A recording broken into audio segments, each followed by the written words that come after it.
কী বানাবো ভাবতে ভাবতে মনে হলো আজকে একটা বিশেষ কিছু বানানো যাক।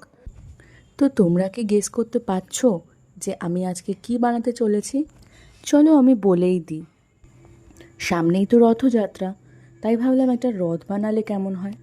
তো বেস হিসেবে আমি এখানে পড়ে থাকা কিছু কার্টুন বক্সকে নিয়ে নিয়েছি। তবে আমরা যারা ক্রাফটার বা ক্রাফটিং ভালোবাসি তাদের কাছে কিন্তু ওয়েস্ট ম্যাটেরিয়াল মানেই সেটা কাজের জিনিস।